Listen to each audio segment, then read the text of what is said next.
Hey, today we're going to work through the repertoire for the KMEA Middle School Honors Orchestra. So we got a few scales, a couple scales, and then a few excerpts to work through. We'll go through each one and talk a little bit about some strategies. So we'll start with F major.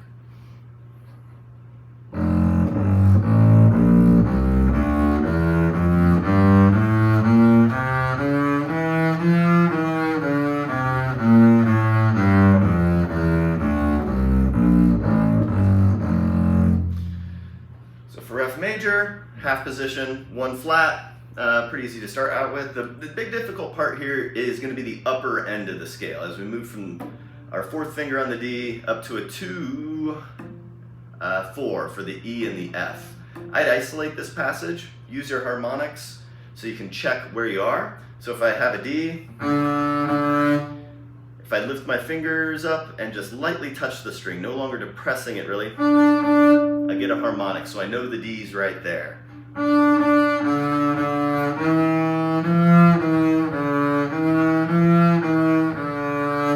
Just isolate those three notes, get used to that shift, get comfortable so that it can happen real smoothly. Another harmonic we can use here is our E. The note, I'm playing the E with my second finger. If I lift the finger, there's a harmonic hiding underneath that one too. So as I isolate this passage, I can check to make sure I'm right over the E and right over the D using those harmonics. And if we're right over the E, then plop that 4 down. It's just a half step to find the F. So using harmonics, I can check.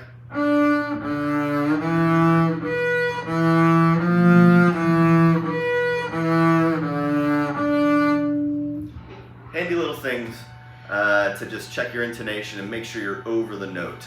On the way back down, make sure you get to half position for that B flat. That's going to make life a lot easier. Next up will be D melodic minor. Oh, one more thing about the F major.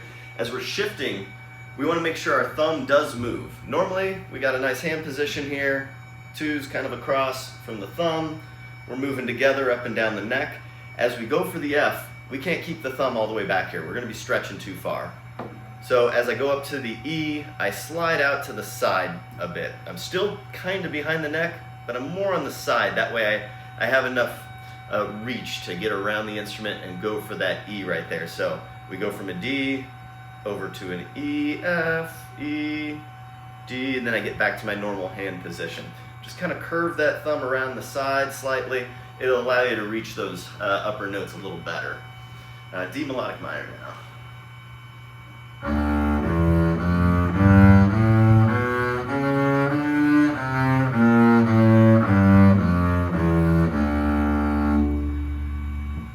They're going to be looking for accidentals in this. Looking at measure 2 and 3, we have a B natural and a C sharp on the way up. Measure 3, those are gone. So we need to change those notes. Those don't carry over the bar line, right? So on the way down, we're going to have a C natural and a B flat, which we have in the key signature right there. So isolate this passage, starting from A, going to D. We're going up in major, we're coming back in minor.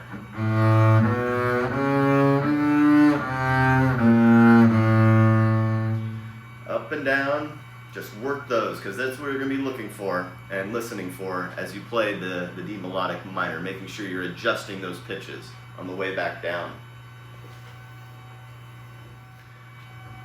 All right, for our first excerpt, we have the rondo. All of our excerpts are the same tempo. It's 1/16. So have your metronome handy. Make sure you find that 1/16 for practice reasons. During auditions, you can't check a metronome. So 1/16 is really close to 120. And 120 is a tempo that I can summon from the ether because it is march tempo. And a tune we all know that's at 120 is a very popular march, the Stars and Stripes Forever. So if I'm ever wondering, well, 1/16, okay, what's close to 1/16? 120. Shut up, shut up, shugga-digga-digga-digga-da-da. And it goes on from there. So that's 120. So I just want to be a little bit below that. So we got a fairly brisk tempo going here. So just have that in mind. Having songs you know that are certain tempos, those can help you find tempos when you don't have a metronome available.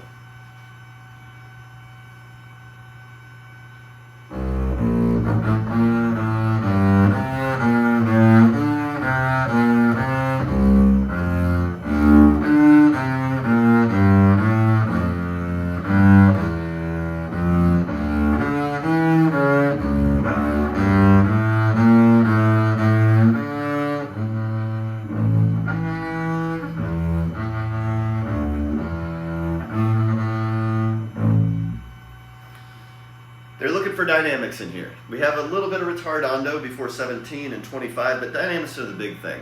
So I'm going to start, it says mezzo piano, we're going to forte, that's just a few dynamic levels, but I want to make it bigger than just a few. The easiest way to make a crescendo is to start softer. It's always easier to start softer and get louder than it is to start too loud and then just try and get way too loud. There's only so much we're going to be able to get out of the instrument. So pacing those dynamics. Start softer than you think, and when you get back to 25 and it's back to mezzo piano, make that drastic, especially since we have a nice poco ritardando. Just huge difference. Make it stark. We're in a new character now. A nice fingering there. That A is right across from the D. I'd go for that, and then we have an open A. We can shift up for the E, which we already talked about finding with the harmonic to practice. That E is right here on our A string with the first finger. That's our octaves there. And then we're back to that A on the D string for a 1. And then after that, we have an open D, which allows us to shift to get back to that E in first position. And from there, we have the A, octave A. So those fingerings they'll help you there. So measure 15. As we come down, it's gonna feel right to play a 4-1 from the D to the C, but then we have to jump back a 1-1 for the B flat to get the C there. It's just not going to be as comfortable. I'd shift from the D to the C. It's going to be a 4-4 shift. So we'll go. This is 15. Shift 4-4 back. And then all these next notes are right in our hand position. B flat, C, C, F. And then the open D allows us to move to our next hand position, which will be back up for the D right there. This happens again in 22. It doesn't exactly happen again, but we want to use that 4-4 shift back to set up for the octaves. At 22, we have a C sharp, open D. Measure before, 21.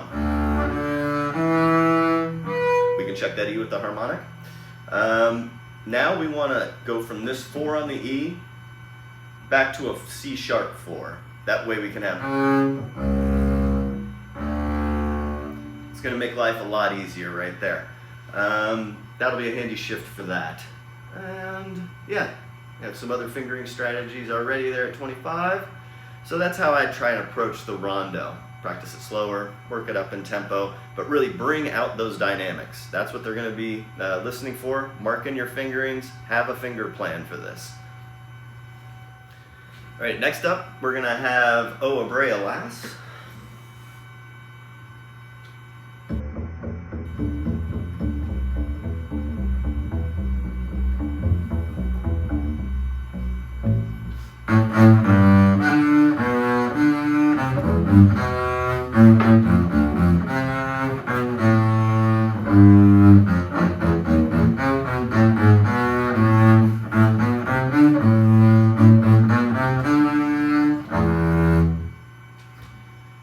The big thing here, syncopation. When we get to measure 34, dee da dee da dee da da da dee da dee da dee da dee da dee. Hitting those syncopations are going to be huge. Make sure you're holding the tie to eighth notes long enough, as well as the quarters that are off the beat. Just keeping that steady tempo in mind. In measure 35, in the music we have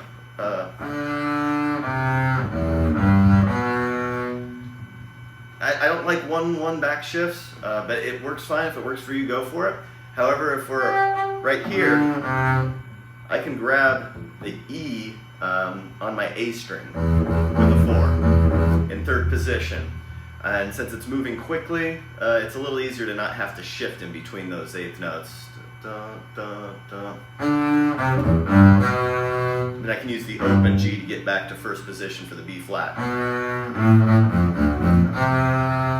From here it says 2 and then 1. I kind of like a 4-4 shift back from the C to the B natural. And then we have a G, it's open. I'd stop it, but if you want an open G there, that's fine. But I'd try and stop it right here on the D string. And then we're 4-4 back. We need to get to half position because we got that D sharp coming up in the very next measure.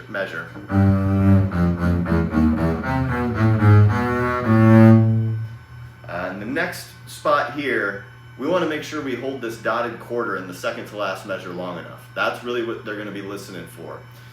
Target that beat 3 that leads up to the final measure. Bum, bum, bum, bum, bum. So this is 3 before, the pickups to 2 before. 4-4 right here is nice. In the music it says go back. You can do that because it's you can walk it right up. But we're already on an A, so half shifting back for the B and then moving 1 to 1, B natural to C natural, is just a little nicer and requires less movement.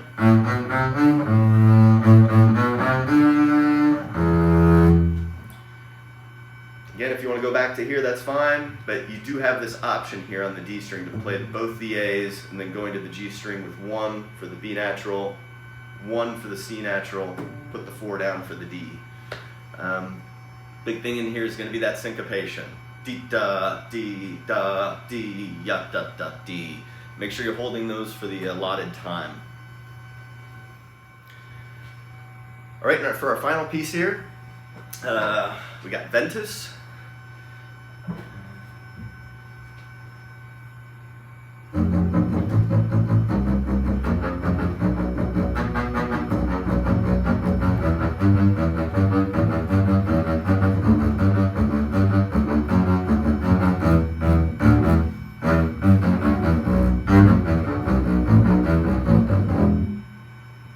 So, everything's staccato. It says spiccato in there.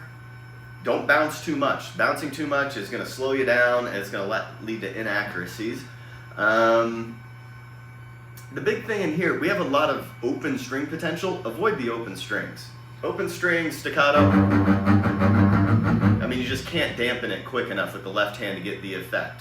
Stopping the string is really going to make it a lot more staccato, which is going to give us more separation between the notes. So it starts right in that first bar. I'm going from that F. I'd go to the A right there, 4th finger on the E string for that A.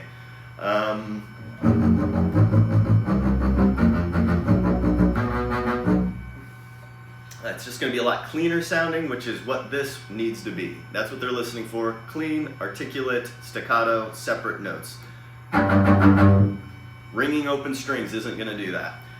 77, we have E's and G's to start. Again, that open string, it's just not going to sound good. It's going to sound a little bit whiny and it's always going to bleed over. I'm doing a little shift here, E to G, stopped on the D string.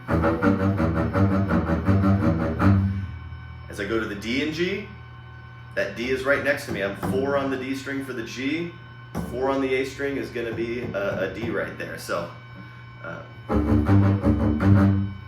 nice, clean, short staccato. From there we can do D and F sharp with a 4-2 fingering. Again, keeping it nice and clean. If you want to go back to the open string there, you just get a little bit of ring on that D and it's not going to sound as clean. So I'd recommend a 4-2 right there for the D to F sharp. Then we're back. As we finish off here, using in the last 3 measures, we get some open G's, we have an open A. I think that's fine. When we're moving this fast, it's a little easier to get away with those open strings. If you want to stop it, more power to you, it will sound better. But this is a moment where the open G and the open A, you really can't hear it. It doesn't bleed over too much. So those open strings will be just fine. And a big thing is the end. That final E needs to be dampened immediately. Letting this ring out, that's they're gonna hear that and just think, that's staccato too. That note needs to stop. So make sure, just dampen it real quick with the left hand. Nice, clean, articulate. That's what they're looking for in this one. Short, separate, clean, articulate passages. And that'll help you out there. It's fortissimo at 77. If you try and get too loud, it's just gonna sound wild and out of control. Have it fortissimo, it needs to be very present, very strong, but don't try and overplay the instrument because it's just gonna lead to just kind of wild and untamed, and it will start bleeding over and it won't sound as articulate, it won't sound as staccato, and that's what we want here.